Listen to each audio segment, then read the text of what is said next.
आज दिनांक 15 ऑगस्ट रोजी दहीहंडा येथे जय बजरंग मित्र मंडळच्या वतीने स्वातंत्र्य दिनानिमित्त रक्तदान शिबिर करण्यात आले। 15 ऑगस्ट 1947 मध्ये आजच्याच दिवशी भारतीय जनतेला ब्रिटिश राजवटीपासून स्वातंत्र्य मिळाले होते, म्हणून या दिवसाला स्वातंत्र्य दिवस म्हणून भारतभर साजरा करण्यात येतो। आणि या स्वातंत्र्य दिनानिमित्त अकोट तालुक्यातील दहीहंडा येथे रक्तदान शिबिर ठेवून स्वातंत्र्य दिन साजरा करण्यात आला।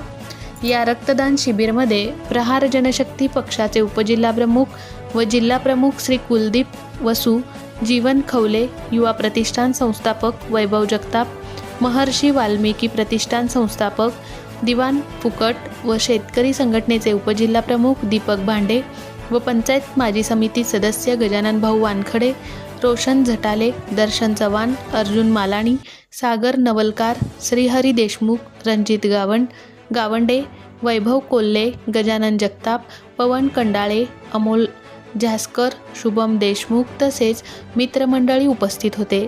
सत्यशोधक न्यूज चॅनलसाठी अकोला जिल्हा संपादक विशाल Gavai. Subscribe now and press the bell icon. Never miss an update.